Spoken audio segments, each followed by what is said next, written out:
Hello दोस्तों, welcome to our channel learn for job. आज के वीडियो में हम गोवा का इतिहास और यहाँ के सभी मुख्यमंत्रियों के कार्यकाल के बारे में विस्तार से जानेंगे। तो वीडियो स्टार्ट करने से पहले आपको मैं बता दूं, मेरी वीडियो जुड़ी अपडेट्स के लिए आप मेरे सोशल मीडिया हैंडल को ज्वाइन एंड फॉलो कर सकते हैं। सो बिना किसी डिले के वीडियो स्टार्ट करते हैं और आइए सबसे पहले हम गोवा का इतिहास जानते हैं। तो दोस्तों, भारत को अंग्रेजों से आज़ादी 15 अगस्त 1947 में मिल तो गया था, लेकिन अभी भी भारत छोटी छोटी रियासतों में बिखरा हुआ था। इसके अलावा भी कुछ राज्य थे जो कि भारतीय गणतंत्र का हिस्सा नहीं थे। इनमें गोवा भी एक ऐसा राज्य था जिस पर पुर्तगालियों का कब्जा था। आज़ादी के 14 साल बाद वर्ष 1961 में भारत सरकार ने गोवा पर विजय नामक सैन्य अभियान चलाया था, जिसके बाद गोवा को पुर्तगालियों से आज़ादी 19 दिसंबर 1961 को मिला और दमन एवं द्वीप के साथ गोवा को भारतीय संघ के केंद्र शासित प्रदेश में शामिल कर लिया गया। तब से दोस्तों हर साल 19 दिसंबर को गोवा में मुक्ति दिवस के रूप में मनाया जाता है।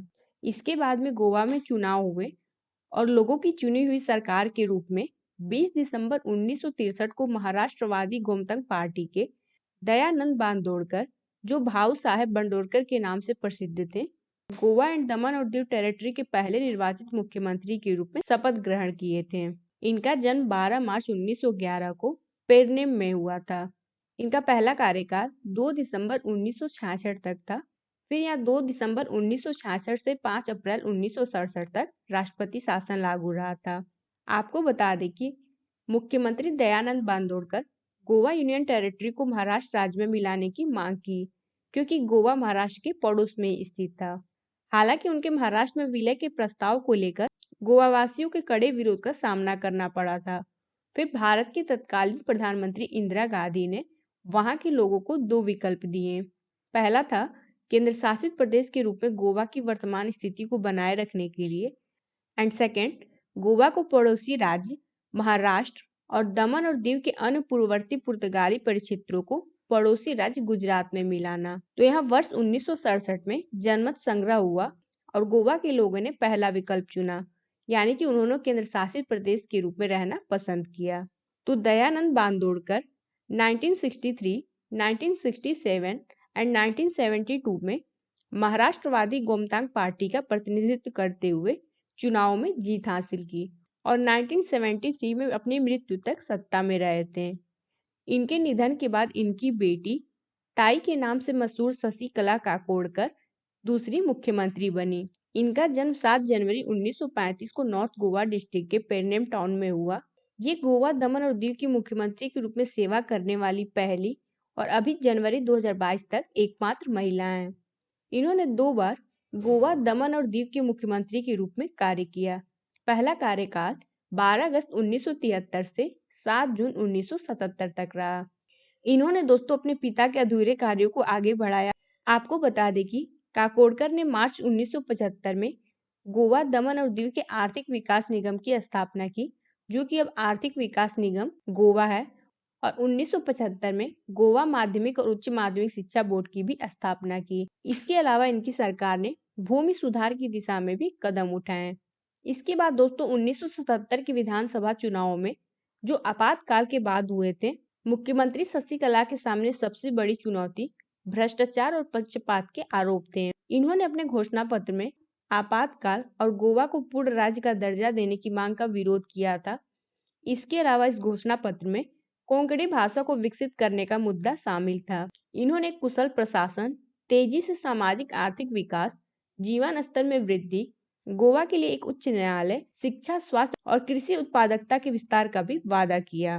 दोस्तों, अगर आप हमारे चैनल पर ये वीडियो देखे हैं तो आप मुझे बताइए, गोवा उच्च न्यायालय की स्थापना कब हुई थी?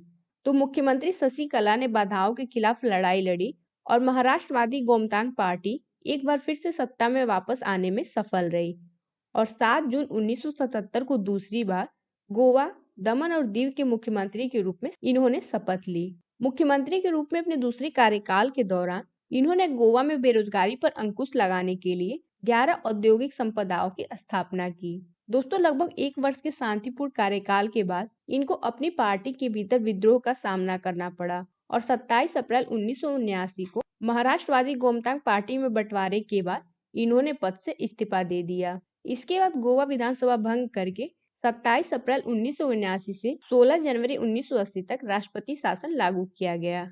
आपको मैं बता दूं, 1978 में भारतीय राष्ट्रीय कांग्रेस के विभाजन के बाद दो कांग्रेस की पार्टी थी, एक प्रधानमंत्री इंदिरा गांधी की और एक डी देवराज उर्स की। तो 1980 के गोवा विधानसभा चुनाव में भारतीय राष्ट्रीय कांग्रेस उर्स ने 22 निर्वाचन क्षेत्रों में से 20 में विजयी हुई थी, जबकि इंदिरा गांधी कांग्रेस ने कोई सीट नहीं जीती और एमजीपी केवल 7 निर्वाचन क्षेत्रों में जीत हासिल की थी। तो इस प्रकार आईएनसी उर्स पार्टी से प्रताप सिंह राणे गोवा, दमन और दीव टेरिटरी के तीसरे मुख्यमंत्री बने। और इधर दोस्तों, 1980 के भारतीय आम चुनाव के परिणाम स्वरूप इंदिरा गांधी भारत की प्रधानमंत्री बनी थी और भारतीय राष्ट्रीय कांग्रेस उर्स के कई सदस्यों ने इंदिरा गांधी वाली कांग्रेस में फिर से शामिल होने का प्रयास किया। तो आईएनसी उर्स की गोवा प्रदेश कार्यकारिणी ने भारतीय राष्ट्रीय कांग्रेस में विलय का निर्णय लेते हुए एक प्रस्ताव पारित किया और फरवरी 1980 के दूसरे सप्ताह में ये विलय हो गया, जिसके बाद 12 फरवरी 1980 को मुख्यमंत्री प्रताप सिंह राणे ने घोषणा की कि गोवा में सरकार इंदिरा गांधी वाली कांग्रेस की है। तो प्रताप सिंह राणे का जन्म 28 जनवरी 1939 को संकेली या सांकली टाउन में हुआ था। इनका कार्यकाल 16 जनवरी 1980 से 7 जनवरी 1985 और फिर 7 जनवरी 1985 से 30 मई 1987 तक रहा था। तो अभी तक आपने गोवा एंड दमन दीव के मुख्यमंत्रियों के बारे में जाना। आपको यहाँ बता दें कि इसके बाद में 30 मई 1987 को केंद्र शासित प्रदेश को विभाजित कर दिया गया और गोवा को पूर्ण राज्य का दर्जा देकर भारत का 25वां राज्य बनाया गया। और दमन और दीव आपको पता है कि ये भारत में केंद्र शासित प्रदेश है।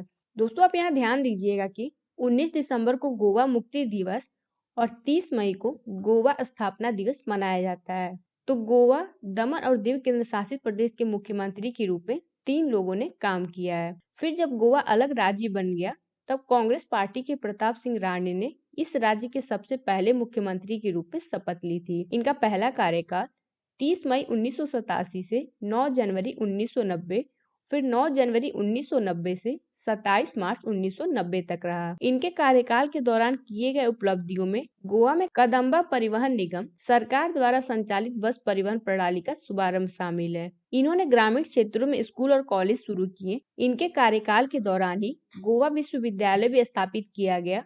इसके अलावा औद्योगिक संपदा और औद्योगिक प्रशिक्षण संस्थानों की संख्या बढ़ाई गई, जिससे गोवा को औद्योगिकरण में मदद मिली थी। इनके कार्यकाल के बाद चर्चिल अल्माओ गोवा स्टेट के दूसरे मुख्यमंत्री थे। इनका जन्म 16 मई 1949 को कारमोना विलेज में हुआ था। इनका कार्यकाल 27 मार्च 1990 से 14 अप्रैल 1990 तक रहा और पार्टी प्रोग्रेसिव डेमोक्रेटिक फ्रंट थी। गोवा के तीसरे मुख्यमंत्री लुइस प्रोतो बारबोसा थे।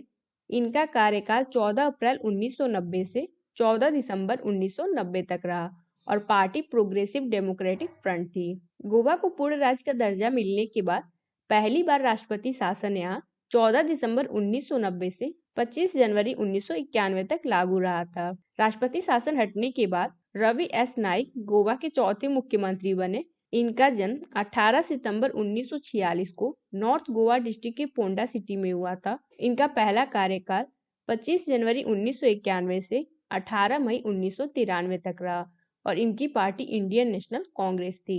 विल्फ्रेड डिसूजा गोवा के 5वें मुख्यमंत्री थे। इनका जन्म 23 अप्रैल 1927 को युगांडा देश के कंपाला सिटी में हुआ।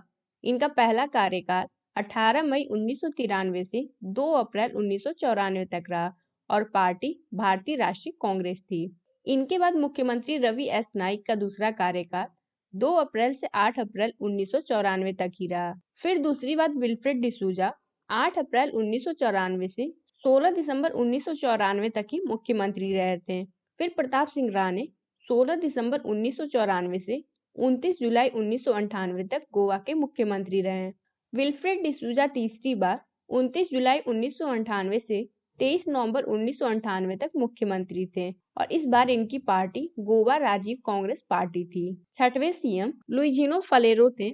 इनका पहला कार्यकाल 26 नवंबर 1998 से 8 फरवरी 1999 तक रहा। दूसरी बार दोस्तों गोवा में 10 फरवरी 1999 से 9 जून 1999 तक राष्ट्रपति शासन लागू रहा। राष्ट्रपति शासन हटने के बाद दूसरी बार लुइजिनो फलेरो 9 जून 1999 से 24 नवंबर 1999 तक गोवा के मुख्यमंत्री थे। गोवा के 7वें मुख्यमंत्री फ्रांसिस्को सार्डिना थे। 1999 में इन्होंने भारतीय राष्ट्रीय कांग्रेस से अलग होकर एक नई राजनीतिक पार्टी गोवा पीपुल्स कांग्रेस का गठन किया और राज्य में एक गठबंधन सरकार के मुख्यमंत्री बने और इस पद पर 23 अक्टूबर वर्ष 2000 तक रहे थे। इनको गोवा के विकास में विशेष रूप से शिक्षा, कृषि और खेल में कई अग्रणी योगदान देने का श्रेय दिया जाता है। इसके बाद से दोस्तों भारतीय जनता पार्टी ने साल 2000 में पहली बार इस राज्य का विधानसभा चुनाव जीता था और बीजेपी पार्टी से गोवा के पहले मुख्यमंत्री मनोहर पर्रिकर, इनका पूरा नाम मनोहर गोपाल कृष्ण प्रभु पर्रिकर था, यहाँ के मुख्यमंत्री बने थे। इनका जन्म 13 दिसंबर 1955 को नॉर्थ गोवा के मापुसा टाउन में हुआ। ये 24 अक्टूबर वर्ष 2000 से 3 जून 2002 तक पहली बार और फिर 3 जून 2002 से 2 फरवरी 2005 तक मुख्यमंत्री थे। क्योंकि दोस्तों 29 जनवरी 2005 को 4 बीजेपी नेताओं के इस्तीफा देने के कारण इनकी सरकार अल्पमत में आ गई। मुख्यमंत्री पर्रिकर ने दावा किया कि वह अपना बहुमत साबित करेंगे और ऐसा हुआ भी, किंतु बाद में किसी कारणवश इन्हें अपना पद छोड़ना पड़ा। इसी बीच प्रताप सिंह राणे तीसरी बार 3 फरवरी 2005 से 4 मार्च 2005 तक ही गोवा के मुख्यमंत्री रहे थे और गोवा में लगातार विवादों के बाद 4 मार्च 2005 से 7 जून 2005 तक राष्ट्रपति शासन तीसरी बार लागू कर दिया गया और राष्ट्रपति शासन हटने के बाद 7 जून 2005 से 7 जून 2007 तक अपोजिशन लीडर प्रताप सिंह राणे चौथी बार गोवा के मुख्यमंत्री बने थे। इनके बाद 9वें मुख्यमंत्री दिगंबर कामत थे।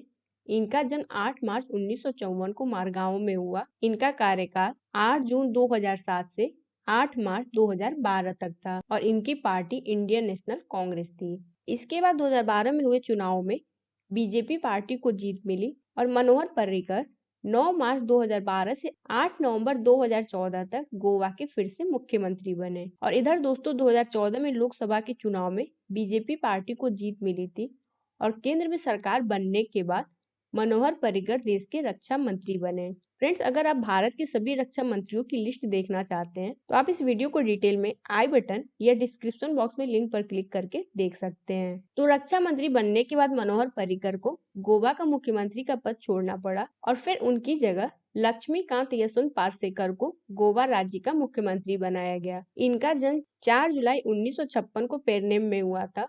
इनका कार्यकाल 8 नवंबर 2014 से 11 मार्च 2017 तक रहा। वर्ष 2017 में गोवा में फिर से विधानसभा चुनाव हुए। इस चुनाव में कांग्रेस सबसे ज्यादा 17 सीटों के साथ पहले नंबर पे थी। बीजेपी 13 सीटों के साथ दूसरे नंबर पे थी, जबकि अन्य स्थानीय पार्टियों को 10 सीट पर जीत हासिल हुई थी। तो अन्य 10 सीटों पर जीते विधायकों से केंद्र में मंत्री रहे नितिन गडकरी ने संपर्क किया और वे सभी विधायक एक शर्त पर बीजेपी को समर्थन देने के लिए राजी हुए और वह शर्त ये थी कि मनोहर पर्रिकर को राज्य का मुख्यमंत्री बनाया जाए। जिसके बाद उन्होंने देश के रक्षा मंत्री के पद से इस्तीफा दे दिया और एक बार फिर 14 मार्च 2017 से 17 मार्च 2019 यानी अपने निधन तक गोवा के मुख्यमंत्री रहे थे। मनोहर पर्रिकर के निधन के बाद गोवा के मुख्यमंत्री का पद खाली हो गया और फिर प्रमोद सावंत विधानसभा द्वारा चुने गए और बाद में उन्होंने 19 मार्च 2019 को गोवा के मुख्यमंत्री के रूप में शपथ ली। दोस्तों, आपको पता होगा गोवा में इलेक्शन होने वाले हैं, तो आप बताइए कि इस बार आप किसे अपने राज्य के मुख्यमंत्री के रूप में देखना चाहते हैं। और अगर आप हमारे चैनल पर ये वीडियो देखे हैं तो आप बताइए कि गोवा विधानसभा में कितनी सीटें हैं। तो दोस्तों, यहाँ पर हमारा गोवा चीफ मिनिस्टर की लिस्ट समाप्त होती है। उम्मीद करती हूँ आपको इस वीडियो से कुछ नई जानकारी प्राप्त हुई होगी। तो दोस्तों, अगर आपको ये जानकारी पसंद आई हो तो वीडियो को लाइक और ज्यादा से ज्यादा शेयर कीजिएगा और अगर आप कोई सुझाव देना चाहते हैं तो उसे कमेंट बॉक्स में जरूर लिखें। अगर आप चैनल पर पहली बार आए हैं तो हमारे चैनल लर्न फॉर जॉब को सब्सक्राइब करना ना भूलें। इस वीडियो को देखने के लिए आपका बहुत बहुत धन्यवाद।